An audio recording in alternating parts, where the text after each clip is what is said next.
porque o Senhor conhece a necessidade, o Senhor conhece as angústias, as aflições de cada um aqui nesta noite.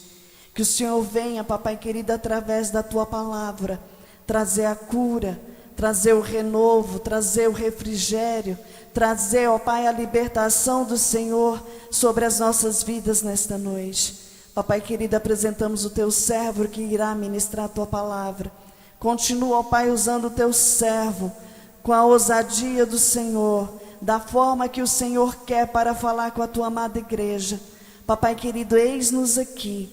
Faça o teu querer e a tua vontade nas nossas vidas através da tua palavra, em nome do Senhor Jesus. Amém?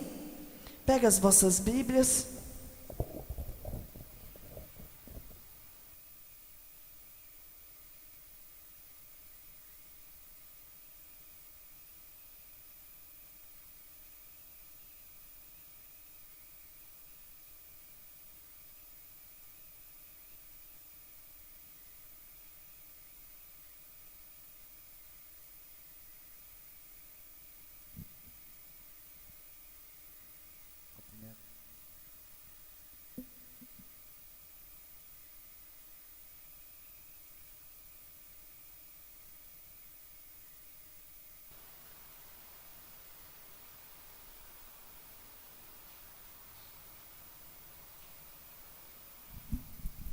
Cumprimento os irmãos com a paz do Senhor.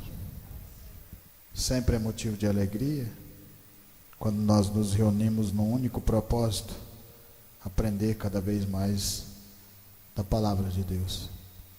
Abram vossas Bíblias em Lucas 16. Lucas 16, do 1 ao 14.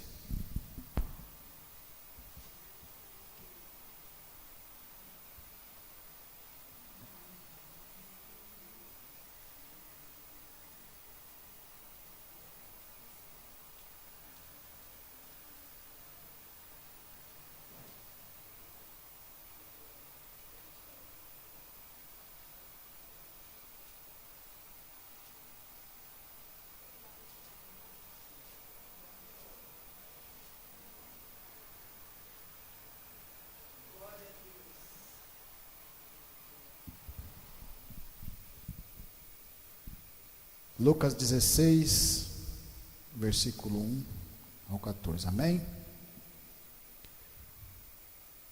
Jesus disse aos seus discípulos: o administrador de um homem rico foi acusado de estar desperdiçando seus bens.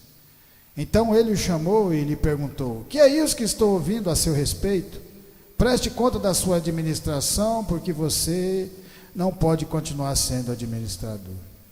O administrador disse a si mesmo: meu senhor está me despedindo. Que farei?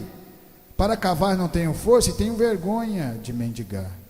Já sei o que vou fazer para que, quando perder o meu emprego aqui, as pessoas me recebam em suas casas.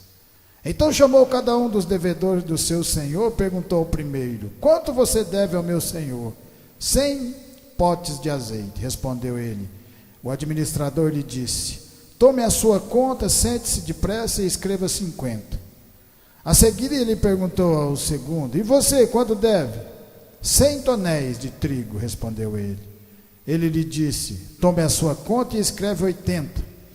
O Senhor elogiou o administrador desonesto, porque agiu astutamente, pois os filhos deste mundo são mais astutos no trato uns com os outros do que os filhos da luz.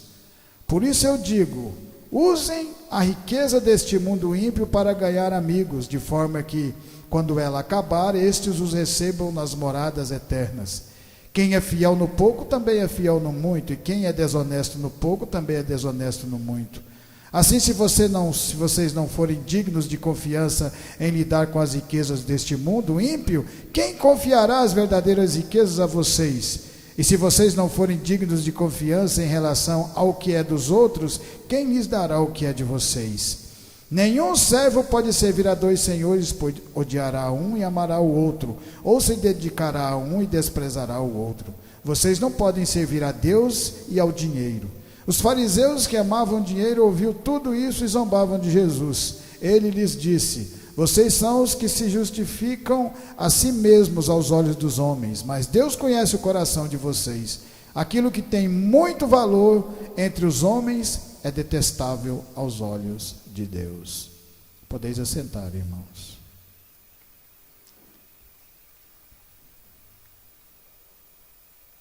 A palavra de Deus, ela é maravilhosa, que ela te ensina a andar em todas as áreas da sua vida. Na área espiritual, que é a primeira coisa que Deus vai trabalhar em você. Por isso que a palavra de Deus fala que tem que ter fé. Porque ter fé é você caminhar num caminho que você ainda não conhece. E vai demorar um tempo para que você venha entender aquilo que Deus tem na sua vida. Vai haver momentos de dúvidas, de receios, de medos. Mas se você perseverar, você vai começar a colocar Deus dentro de você, dentro do seu coração. E esse é sempre o intuito da palavra. Os discípulos de Deus também estavam sentindo a mesma coisa no começo. Mas mesmo assim eles abandonaram tudo aquilo que eles estavam fazendo. E olha que Jesus ainda não estava fazendo aqueles milagres poderosos que ele estava fazendo. Ele não escolhe todos os discípulos ao mesmo tempo. Ele vai escolhendo um, outro e outro e outro. Cada lugar que ia passando ia tendo um chamado. E assim ele foi andando com aquele povo e ensinando para eles. E aqui era mais um aprendizado na vida dos seus discípulos. E na nossa também. Porque fazemos parte desse povo. Porque essa mesma palavra que teve todo esse poder há 2000 anos atrás, ela tem o mesmo poder e o mesmo sentido e a transformação nos dias de hoje. Nós fazemos parte desse povo. Jesus conta aqui uma parábola de um administrador desonesto, que estava fazendo coisas erradas. E naquele momento, o patrão descobre e vai mandar ele embora. E o que ele fala? Cavar eu não tenho força, mendigar eu tenho vergonha. E aí ele começa a granjear amizade com o povo, com o próprio dinheiro do patrão dele. Quanto que você deve? 50, marca aí, né? Quanto você deve? 100, marca 80. Estavam negociando, fazendo amizade. E Jesus nesse momento aqui fala, está vendo tanto que o povo do mundo é mais esperto do que o povo de Deus? O que Jesus quis dizer com isso? Jesus estava elogiando essa desonestidade desse homem? Não, claro que não. Mas Jesus estava mostrando, e mostrando para mim e para vocês, que Deus levanta pessoas financeiramente para ajudar o próximo. Só que o que acontece na maioria das vezes? Ele levanta aquela pessoa, depois que ela está lá em cima, ao invés de ela ajudar o próximo e fazer a vontade de Deus, ela começa a fazer a sua própria vontade e esquece do próximo. Os filhos do mundo sabem granjear mais do que os filhos da luz. Por que vocês acham que o povo fariseu matou Jesus Cristo? Jesus Cristo não pedia dinheiro para ninguém para fazer milagre, não é verdade? Jesus Cristo pregava a palavra, pregava o amor, não pedia nada em troca Jesus pedia. A palavra de Deus fala que teve um momento que Jesus falou assim, o Filho de Deus não tem nenhum lugar para descansar a cabeça. Andava na maior simplicidade de todas. Então por que esse povo estava com tanta raiva que queria matar Jesus? Porque eles estavam com medo daquele povo aumentar, seguindo Jesus e parar de dar boa vida a eles. Porque no coração deles, eles estavam pensando apenas em coisas materiais. Essa é a grande sacada das coisas de Deus. É por isso que Deus primeiro coloca você, Ele faz você se tornar espiritual, para você saber sempre que o verdadeiro valor está na palavra de Deus. Depois que você sabe que o verdadeiro valor está na palavra de Deus, Ele começa a te levantar financeiramente para você ajudar o próximo. Você lembra daquela passagem que tinha um jovem rico e chega em Jesus e fala, eu sou o cara que quero seguir você, o que eu tenho que fazer para mim ter a minha salvação? Jesus falou assim, ama o próximo, né? Ama a Deus de todo o teu coração, de todo o teu conhecimento. Ele falou, tudo isso eu já tenho feito. Jesus vai e toca na ferida dele. Porque a palavra de Deus, ela fala que você tem que morrer para o mundo e nascer de novo. Então tudo aquilo que você sentia, toda aquela ganância que você tinha antes, porque nós, presta atenção, nós seres humanos, principalmente quando moramos num país capitalista, a gente só pensa em dinheiro se você não conhecer a palavra de Deus. Tudo é dinheiro, eu quero dinheiro para comprar isso, quero dinheiro para comprar aquilo, quero dinheiro para comprar aquilo, é só coisas monetárias. E aí quando você começa a entrar na palavra de Deus, o Senhor Jesus fala, você tem que colocar Deus acima disso que você está pensando. E aí dói no coração do cabra, porque até tirar aquilo de valores, tudo em primeiro lugar, dinheiro, tudo em primeiro lugar, e colocar Deus é dificultoso. Por isso que aquele jovem rico chega em Jesus, Jesus fala para ele: ó, você quer me seguir? Eu quero. Certeza que você quer me seguir? Eu quero ter a salvação. Jesus falou: então você pega tudo que você tem e dá aos pobres. Aí ele já parou. Aquela vontade, aquela força de vontade, aquela caminhada, não tem aquele que chega assim: eu quero caminhar junto, onde, igual Pedro, né? Se o senhor apanhar, eu vou apanhar, se o senhor morrer, eu vou morrer, tudo que o senhor fizer, eu vou fazer. Aí quando falou, tocou aonde doía mais, no bolso. Pega tudo que você tem. Jesus não falou, pega e me dá. Está vendo tanto que é maravilhoso? Pega tudo que você tem e dá aos pobres. Aos pobres. Porque o que adianta você ganhar o mundo inteiro e perder a sua alma? Se Deus te levanta financeiramente para você ajudar as outras pessoas, você vai ser uma pessoa financeiramente grande, mas você não vai dar importância nenhuma para aquilo, você não vai estar nem aí com aquilo. O que acontece na vida de Jó? Jó era rico. Jó não era rico. Jó não dava esmola para os pobres, falava de Deus para as pessoas, ele era todo culto. Mas parece que aquilo ainda não tinha dado a intimidade, não tinha chegado, se aproximado tanto de Deus, para conhecer Deus. É por isso que nós viemos aqui, para nos aproximar, chegar de uma certa maneira, tão próximo do Senhor Jesus, que você vai sentir a respiração dele, e vai sentir ele falando dentro do seu coração. Esse é o verdadeiro sentido da palavra. Aquilo que os discípulos estavam ouvindo a própria palavra de Deus, através do Senhor Jesus, ouvindo a respiração, porque estavam próximos, porque não estavam importando com as outras coisas que eles estavam fazendo mais, estavam importando, colocando sempre em primeiro lugar, quem? A palavra de Deus. Isso é difícil, é ou não é? Mas aí Jesus está falando assim para eles: está vendo esse cara que está granjeando amizade, fazendo coisas erradas? Porque quando somos do mundo, quando éramos do mundo, né? Quando a gente era do mundo, fazíamos coisas erradas porque era ensinado errado para nós, e nós achávamos que estava fazendo certo. Então você querer ser mais esperto e passar a pessoa para trás é normal, porque você aprendeu através de outras pessoas falando. Isso no mundo significa que você é inteligente, que você é esperto. Aí quando você se depara com a palavra de Deus, você vê que vai tudo contra isso. Aí você tem que mudar, e aí que é difícil a coisa, a mudança. Mas basta ter fé e continuar caminhando. Mateus 27, a palavra de Deus fala assim, vamos navegar um pouco aqui na palavra. Mateus 27, 57. 27, 57 a 61. Ao cair da tarde, chegou um homem rico, presta atenção, rico, de Arimateia, chamado José, que se tornara discípulo de Jesus. Dirigindo-se a Pilatos, pediu o corpo de Jesus, e Pilatos ordenou que lhe fosse entregue. José tomou o corpo, envolveu-o num lençol limpo de linho, e o colocou no sepulcro novo que ele havia mandado cavar na rocha. E fazendo rolar uma grande pedra sobre a entrada do sepulcro, retirou-se. Maria Madalena e outra Maria estavam assentadas ali em frente do sepulcro.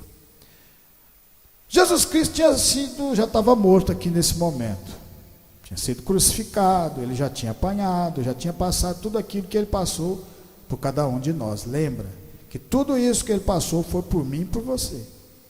Mas eu não tenho pecado. Você que pensa que você não tem, você que acha que não tem, tem, e não é pouco não. Nós somos do mesmo jeito que eu falei para você. Aquilo que nós vamos aprendendo do mundo é tudo errado através da palavra de Deus. Quando você se depara com a palavra, que você olha, você fala, estava fazendo tudo errado, agora tem que mudar. E isso é difícil. Depois que Jesus tinha sido crucificado em meio a pessoas que tinham cometido coisas erradas, ladrões, pessoas, porque ele foi sepultado, de um lado tinha um ladrão, do outro tinha outro, Jesus no meio. Foi sepultado, foi crucificado como se fosse um ladrão qualquer. Mas Jesus não era. Tudo era um propósito de Deus. E quando aquelas pessoas, depois de serem crucificadas, o que acontecia? Elas eram jogadas numa vala e ali ficava até apodrecer, e os bichos vinham morder, e tudo aquilo que vocês sabem que acontece. Quando uma pessoa pobre é jogada ali fica, e ninguém não está nem aí com nada. Mas aquele cara que estava ali no meio era Deus, e era filho do Senhor, e ele estava ali por causa de mim e de você. Existia um tal de José de Arimateia que era rico, ele era rico, e ele fazia parte dos discípulos do Senhor, só que ele ficava escondido do medo da perseguição dos outros, mas ele estava ali para tudo que viesse, porque para tirar Jesus dali, daquele lugar, e não ser jogado naquela vala, e ser colocado num lugar onde era sepultado pessoas de bem, tinha que alguém falar com Pilatos, e Pilatos era quem? Governador.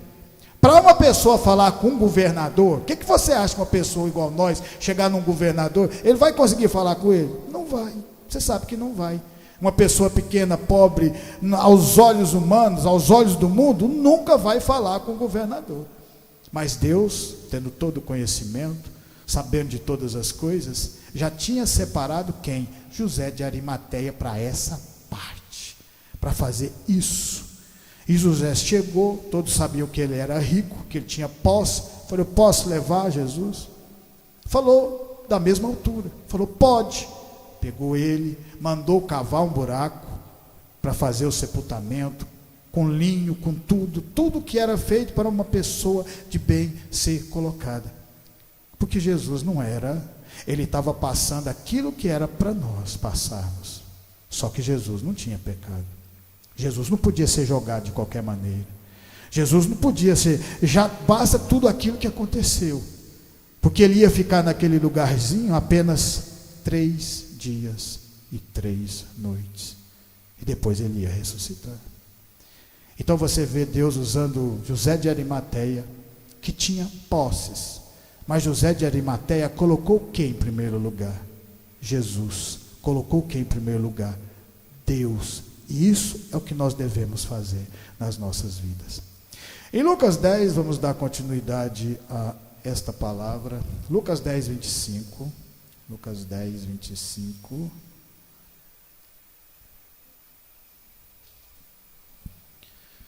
Lucas 10, 25.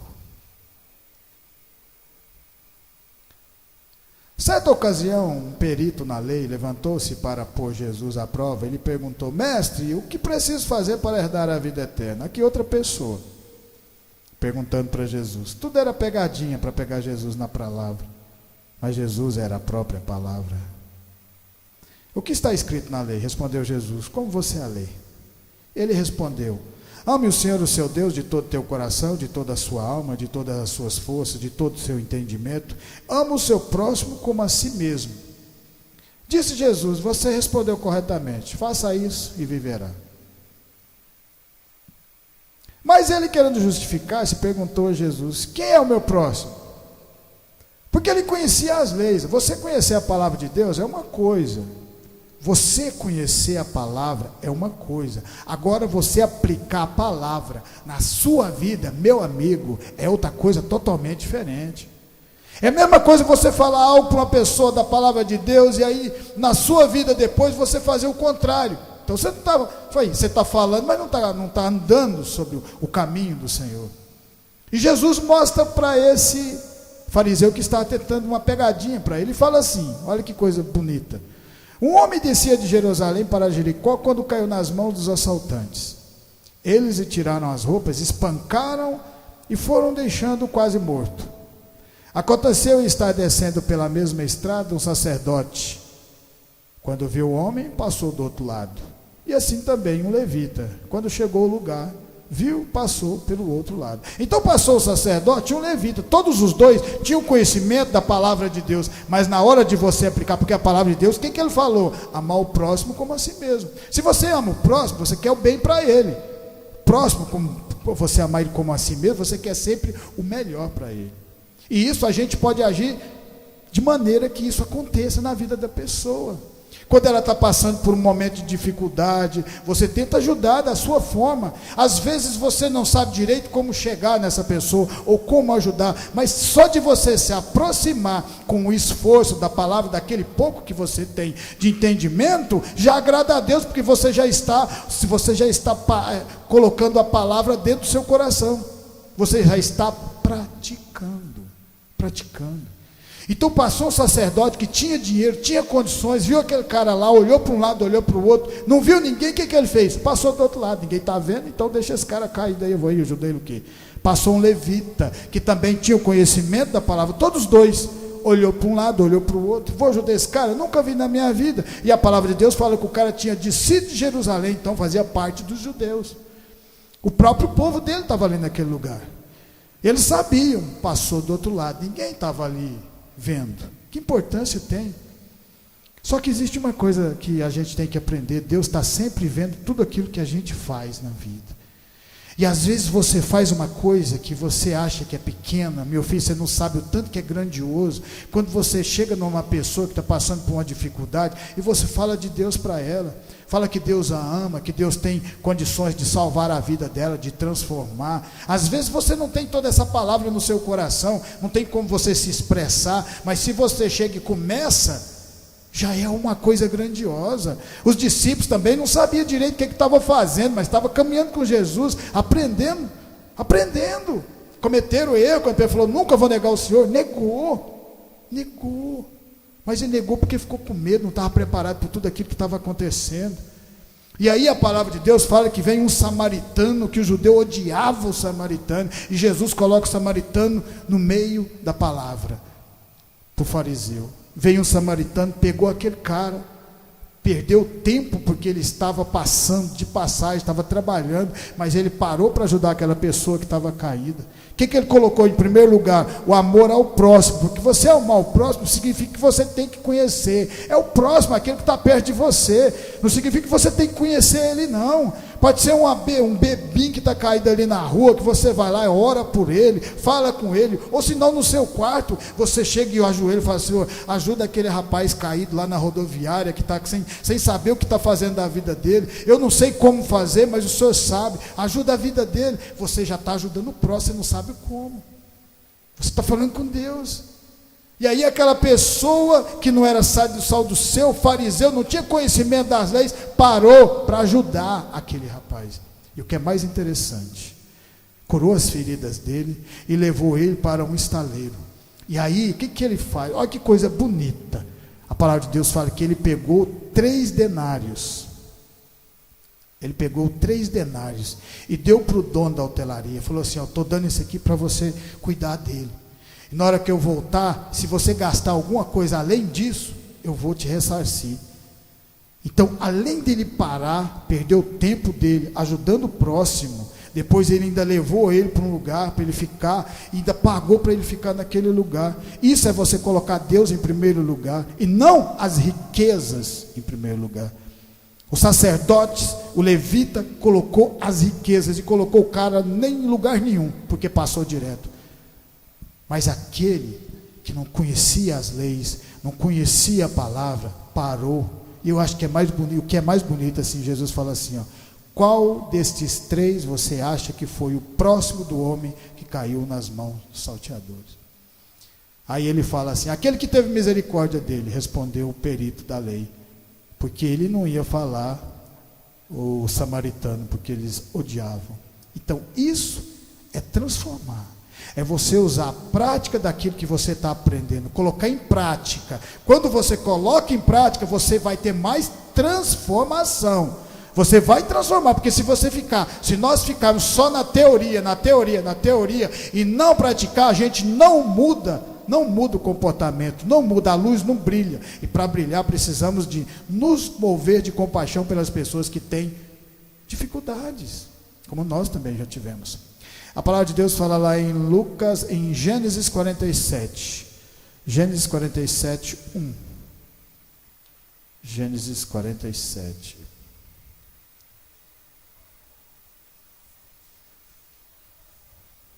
Primeiro livro, Gênesis 47, do 1 ao 12. Olha aqui. José foi dar as notícias ao faraó. Meu pai e meus irmãos chegaram de Canaã com suas ovelhas, seus bois e tudo que lhes pertence. Estão agora em Gósen. Depois escolheu 5 de seus irmãos e os apresentou ao faraó. Perguntou-lhe o faraó, em que vocês trabalham? Ele respondeu, teus servos são pastores como nossos antepassados. Disseram-lhe ainda, Viemos morar aqui por uns tempos, porque a fome é rigorosa em Canaã, e o rebanho de teus servos não tem pastagem. Agora, por favor, permita que teus servos se estabeleçam em Gozem. Então Faraó disse a José: seu pai e seus irmãos vieram a você, e a terra do Egito está à sua disposição. Faça com que seu pai e seus irmãos habitem na melhor parte da terra, e deixe morar em Gozem. E se você vê que alguns deles são competentes, ponha como responsáveis por meu rebanho. Então José levou seu pai Jacó ao faraó e o apresentou a ele. Depois Jacó abençoou o faraó, e este lhe perguntou: quantos anos o senhor tem? Jacó respondeu ao faraó: são 130 anos da minha peregrinação. Foram poucos e difíceis, e não chegaram aos anos da peregrinação dos meus antepassados. Então Jacó abençoou o faraó e retirou-se. Mais um cara que todos nós conhecemos. Agora olha o que esse cara usou na prática. Praticou. E tudo aquilo que você faz para Deus, ajudando o próximo, aquilo vem dobrado para você, você não tem noção. Mas vamos chegar lá, mas vamos continuar aqui na palavra. José foi vendido pelos seus irmãos, foi jogado no poço, né? Primeiro foi jogado no poço, tentaram matar, depois venderam, foi parar no Egito. Tudo aquilo já era um propósito de Deus na vida de José. Ele tinha sonhos. Ninguém acreditava nos sonhos que José tinha, mas Deus fazia parte, né? Os sonhos de José faziam parte dos planos de Deus na vida dele. José sabia. É por isso que aquelas dificuldades que ele passava, ele continuava sempre avançando, alegre, mesmo no Egito, mesmo sendo escravo de Potifar, continuava alegre, porque tinha uma vida boa, porque Deus estava com ele. Quando Deus está com nós, não importa onde que vai colocar você, glorifica o nome dele, você vai ter paz no coração. A verdadeira paz, ela está na presença do Senhor em nossas vidas, não no que o mundo oferece para você. Pode ter certeza. Hoje você compra um carro, amanhã aquele carro já não tem valor nenhum mais, você já não gosta dele, você já quer outro. Eu sei disso. É desse jeito que a coisa funciona do mundo. E as coisas de Deus são eternas. José é preso, fica vários anos preso naquele lugar, mas lá naquele lugar que ele estava, ele continuava pregando o evangelho. Sabe o que José tinha de coisas financeiras? Nada. Mas ele pregava o evangelho. Ele falava para as pessoas que estavam no cárcere que Deus era maravilhoso. Contava sobre os sonhos das pessoas que perguntavam. Falava para eles e mudava a vida deles, como ele mudou o sonho do copeiro. Mudou o sonho do copeiro. Interpretou e mudou a vida dele. Ele voltou para o faraó. Depois ele lembra lá na frente. E aí Deus coloca um próprio sonho em Faraó, durante 2 anos e meio, mais ou menos. Agora você 2 anos e meio sonhando com uma coisa só, você vai ficar preocupado. Principalmente se você for um governante de um país, você vai ficar com medo. O que vai acontecer no meu país? Por que estou vendo essa fome? Essa fome não, essas espigas mortas comendo as espigas vivas, essas vacas magras comendo as vacas gordas. Ele vai ficar preocupado com o seu próprio povo. E aí vai pegar as pessoas mais inteligentes daquele lugar e vai fazer perguntas para elas. Será que alguém vai revelar esse sonho para mim? Tem como? Ninguém consegue. Mas um dia, um tal do copeiro fala assim: lá dentro que está preso, uma pessoa lá consegue fazer. Porque ele fez direitinho, do jeito que ele falou, aconteceu. Então traz. Sabe por que pediu para trazer José? Porque todas as pessoas que ele já tinha perguntado, ninguém conseguiu responder. Então, aquele José servia agora. Por isso que José teve que ficar esperando todo aquele tempo para chegar o momento certo para Deus abrir as portas. Porque Deus abre porta que ninguém fecha e fecha a porta que ninguém abre. E quando Deus abre uma porta para você, só Ele que fecha, ninguém consegue fechar. E se você for fiel a andar no caminho do Senhor, essa porta vai continuar aberta até a eternidade. E depois daquele momento da espera de José, porque soube esperar, soube continuar andando nos caminhos do Senhor, porque você ter fé é isso. Está na dificuldade? Glória a Deus. Está na bonança? Glória a Deus. Quer aprender mais? Glória a Deus. Continua dessa maneira. José sai do cativeiro, sai do presídio e se torna a segunda pessoa mais poderosa do Egito, o governador. Pergunto para vocês: você acha, alguma vez você viu uma coisa dessa acontecer, se não for Deus na vida da pessoa? Claro que não. É porque José continuava amando a Deus, acreditando nos sonhos que Deus tinha dado na vida dele. E tudo era o propósito, porque Deus levantou José. E José, depois que sai sendo governador, o que acontece na vida dele? Posses, bens materiais. Mas antes Deus trabalhou a parte espiritual de José. Humildade, simplicidade. Por isso que José, quando sai, não fica arrogante. José não vai falar para a esposa de Potifar, que tinha acusado ele injustamente, que estava pegando no pé dela, para não vou mandar matar essa mulher. Ele era o segundo mais poderoso do Egito. Mas José não fez isso. Ele não fez nada com Potifar. Ele não fez nada nem com os irmãos dele que o tentaram matar. Pelo contrário, José aproveitou aquela oportunidade que Deus tinha dado para ele, com muito amor, para ajudar o próximo. E José não ajuda não só a sua família, não foi só a família de José que foi beneficiada, foi todo o Egito foi beneficiado por causa de José, porque por causa de José, na época da fartura, os 7 anos de fartura, José trabalhou de dia de noite, colocando no celeiro comida, colocando no celeiro tudo que eles podiam, porque sabia que 7 anos depois ia ser só fome e escassez, e aí o celeiro ia estar cheio. Então José, a partir do momento que andou com Deus, acreditou de verdade na humildade, José também ajudou aquele povo do Egito, porque senão aquele povo do Egito também ia passar por muitas e muitas dificuldades. Deus levanta as pessoas como nós para ajudar o próximo, lembra disso.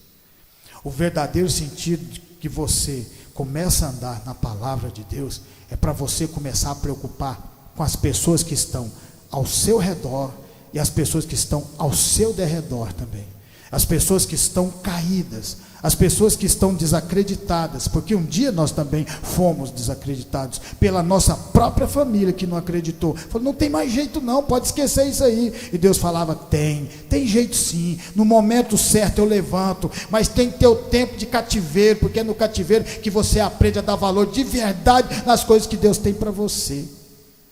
Por isso que José se tornou governador e mudou a vida de todo aquele povo, não só da família dele, mas também do Egito. Em Marcos 6, a palavra de Deus fala assim, Marcos, está depois de Mateus, Marcos 6,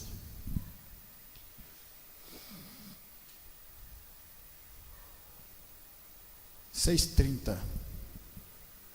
Olha só essa aqui, olha o que é espiritual. Como que nós temos que ter visão espiritual? Visão espiritual você só vai ter na hora que Deus der para você. Mas para que aconteça na sua vida, depende só de vocês, de cada um de nós. É a nossa aproximação com Deus, a nossa aproximação com o Senhor Jesus. O Espírito Santo de Deus dentro do nosso coração. Os apóstolos reuniram-se a Jesus e lhe relataram tudo que tinha feito e ensinado. Havia muita gente indo e vindo, ao ponto de eles não terem tempo para comer. Jesus disse, venham comigo para um lugar deserto e descansem um pouco. Então eles se afastaram num barco para um lugar deserto, mas muitos dos que os viram retiraram-se, tendo-os reconhecido, correram a pé de todas as cidades e chegaram lá antes deles. Quando Jesus saiu do barco e viu uma grande multidão, teve compaixão deles, porque eram como ovelhas sem pastor. Então começou a ensinar-lhes muitas coisas. Já era tarde, por isso seus discípulos aproximaram-se dele e disseram, este é o lugar deserto e já está tarde. Manda embora este povo para que possa ir aos campos e povoados vizinhos comprar algo para comer. Ele, porém, respondeu, dê-lhes vocês algo para comer. Olha que coisa maravilhosa, presta atenção nisso aqui, ó. Isso aqui é só visão espiritual, se você entender realmente. Você só vai realmente entender quando anda com Deus. Os discípulos também não estavam entendendo nada. Jesus fala, dê-lhe vocês algo para comer. Olha o que eles falam. Ó. Eles lhe disseram, isto exigiria 200 denários. Devemos gastar tanto dinheiro em pão e dar-lhe de comer? Perguntou-lhe, quantos pães vocês têm? Olha que coisa maravilhosa. Os discípulos, quando Jesus mandou alimentar mais de 5.000 pessoas, foram 5 homens, fora mulheres e crianças, 5.000 pessoas, alimenta esse povo aí. Os discípulos falaram assim, moço, vamos gastar mais de 200 denários para alimentar esse povo. Não, vamos fazer isso não, né? Aí, nosso dinheirinho aqui suado. Jesus, olha que Jesus, ao invés de falar assim, não, vamos alimentar, né? Porque Deus quer, Ele quer que você olhe com olhos espirituais aquilo que Ele tem para cada um de nós. Jesus fala: o que vocês têm aí? Aí eles falam: nós temos 5 pães e 3 peixes, ou alguma coisa nesse sentido, ou inverso. Aí Jesus fala assim: então vamos pegar esses 5 pães e 3 peixes. Pegou os 5 pães e 3 peixes, a palavra de Deus fala que ele pegou e orou, e o povo lá observando. E aí, quando ele fez a oração, que ele colocou eles na mesa ali, mandou o povo se assentar, a palavra de Deus fala que aqueles 5 pães e 3 peixes alimentou mais de 5.000 pessoas. O que significa isso? Que aquilo que você fizer para o próximo, você vai ganhar quadruplicado ou mais. Jesus estava mostrando para eles: se vocês tivessem pegado esses 200 denários para alimentar esse povo, o que eu tinha feito? Se eu fiz com 5 pães e 3 peixes, eu multipliquei para tudo isso. Então, quando Deus sempre mostra para você, Ele levanta financeiramente, mas Ele levanta para a gente ajudar as pessoas. Põe isso na sua cabeça. Vocês sabem que aqui nós não cobramos nada de ninguém, nada. A gente prega a palavra e a gente já agradece por vocês estarem vindo e vocês estarem sendo transformado o coração. E aí, a parte financeira que Deus tem que fazer, que faz parte, Ele faz de alguma forma ou de outra. Significa, não devemos nos preocupar com isso. Deixa essa parte que Deus, primeiro você coloca Deus em primeiro lugar. Não é assim que a palavra de Deus fala? Ponha Deus em primeiro lugar e as demais coisas vos serão acrescentadas. Então Ele sabe o que está faltando, Ele sabe o que está precisando, e coloca Ele, que igual nós colocamos, e Ele vai de cada parte aumentando um pouquinho, para que a gente continue nos alimentando e sendo fortalecido pelo poder dessa palavra. Os discípulos provavelmente, quando viram aquele Jesus transformar aqueles pães e aqueles peixes para aquele tanto de gente, falaram assim: mas se nós tivéssemos pegado esse dinheiro e tivesse dado na mão dele, o que ele não tinha feito? Se com isso aqui ele fez isso. Porque aí, quando ele faz, é na prática. E quando você faz na prática, você começa a observar que algo vai acontecendo na nossa vida. Em Daniel 6, para terminar, Daniel 6, livro de Daniel,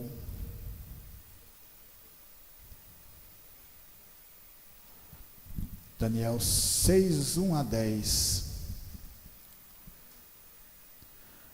Dario achou por bem nomear 120 sátrapas para governar todo o reino, e designou 3 supervisores sobre eles, um dos quais era Daniel.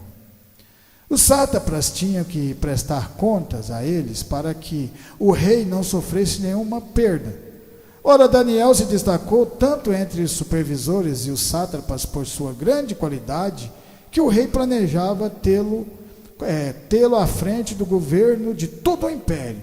Diante disso, os supervisores e os sátrapas procuraram muitos motivos para o acusar, Daniel, em sua administração governamental, mas nada conseguiram. Não puderam achar nele falta alguma, pois ele era fiel, não era desonesto nem negligente. Olha que bonito, Daniel. Eles queriam que Daniel não fosse governador sobre todos eles, porque Daniel era justo, tomava conta das coisas certinha, não pegava nada para ele que não fosse dele. E você sabe por que Deus coloca Daniel? Daniel fazia parte daquele povo que foi para o cativeiro, na Babilônia. Daniel, naquele momento, vai como uma pessoa, um cativo, um escravo, um eunuco. Não tinha aonde cair morto, cara. E aí, quando o governador, o Nabucodonosor, quer alimentar esse povo com a comida deles, Daniel não quis se alimentar daquela comida. Preferiu comer legumes e água do que tomar os vinhos, tomar as comidas assadas que eles faziam, e em prol aos seus deuses também, que eles faziam sacrifício. Quando Daniel fez isso, Deus olha para ele e vê a diferença, porque Ele olha no coração de cada um de vocês, e quando vocês se esforçam de verdade, Ele começa a observar e começa a mudar também o caminho de vocês. Ele começa a mudar, ele muda. Vocês podem observar na vida de vocês que a partir do momento que você começa a andar com Deus, ele já começa a mudar o seu caminho. Só se vocês não tiverem, mesmo sem visão espiritual, vocês já conseguem ver a diferença na vida. A partir do momento que você começa a caminhada com Deus, e aquilo vai crescendo, aquilo vai crescendo. A partir desse momento, através de um sonho também de Nabucodonosor, que Daniel revela através de Deus, Sadraque, Mesaque e Abednego, a vida de Daniel muda. E ele se torna um governador lá no começo, na Babilônia. E agora nós já estamos aqui com os persas que já tinham tomado conta. Nabucodonosor já tinha morrido, já não existia mais. Os persas vieram e tomaram a Babilônia, agora fazia parte dos persas. Mas aquela porta que Deus tinha aberto para Daniel continuou aberta, mesmo com os persas tomando conta daquela cidade. Mudou todo um governo, mudou toda uma nação, mas Daniel continuava fazendo a mesma coisa. Sabe por quê? Por causa da fidelidade de Daniel com Deus. E Deus coloca Daniel como governador, você sabe para quê? Para ajudar os outros cativos que faziam parte do povo dele que estava lá dentro, porque ele sendo governador, ele tinha posse, ele tendo posse, ele podia ajudar aquele povo que estava passando por dificuldade, que às vezes não tinha comida, não tinha alimento, ele ia lá e ajudava. Foi por isso que Deus continuava com a porta aberta para ele, fortalecendo ele, porque a fidelidade dele era tão grande, mas tão grande que o povo persa falou, para a gente derrubar Daniel, é só se a gente fazer, ele não prestar culto para o Deus dele. Ele sabia que Daniel era fiel a Deus. E aí eles vão até o rei Dario e fala para ele assinar um decreto que durante 30 dias ninguém podia adorar nenhum Deus a não ser o próprio Dario. E aí ele acha que Daniel estava no meio dos governadores que tinham ido e assina, mas Daniel não estava. Eles enganaram o próprio rei. E a partir daquele momento, Daniel, ao invés de ficar caladinho, porque ele fica sabendo do decreto, e ficar 30 dias sem adorar a Deus, ele preferiu a morte do que ficar 30 dias sem adorar a Deus. Porque se você ficar sem adorar a Deus, você vai morrer espiritual. E se você adorar a Deus, se você morrer, você continuará vivo, porque é a eternidade que nós pregamos, a eternidade através da palavra do Senhor Jesus Cristo. Esse é o verdadeiro sentido do Evangelho, essa é a verdadeira riqueza da palavra de Deus. E aí quando o rei Daniel fica sabendo, abre a janela, continua adorando a Deus do mesmo jeito. Aí todos aqueles que eram contra ele, falou, tem que jogar na cova dos leões. E o rei tinha assinado, não podia fazer nada. E jogaram na cova. Mas quando ele foi, por causa da fidelidade que ele tinha com Deus, porque todos os dias ele glorificava o nome de Deus, quando colocaram ele na dificuldade, Deus entrou junto também. E aí fechou a boca dos leões. Porque é assim que Deus faz nas nossas vidas. E é isso que Deus faz na nossa vida. Ele nos levanta para a gente continuar ajudando as pessoas que estão passando por dificuldade. E aí você começa a praticar o Evangelho. O Evangelho que salva vidas, o Evangelho que salva almas. E por isso que o nome de Daniel ficou escrito no livro da vida, porque fez a vontade de Deus. Por isso todos aqueles discípulos que naquele momento andaram com o Senhor Jesus, aprendendo, porque nós estamos todos os dias aprendendo, todos os dias nós aprendemos um pouco e crescemos. O nosso crescimento vem através do aprendizado da palavra de Deus, que é o nosso próprio alimento. Por isso, eu agradeço essa oportunidade em nome do Senhor Jesus. Que essa palavra ia ficar no meu, no seu e no nosso coração, e que nós continuemos a praticar a palavra, a praticar o amor do Senhor Jesus, a praticar tudo que o Senhor Jesus tem nos ensinado, para que nós nos tornemos mais e mais espirituais. Em nome de Jesus, eu agradeço essa oportunidade.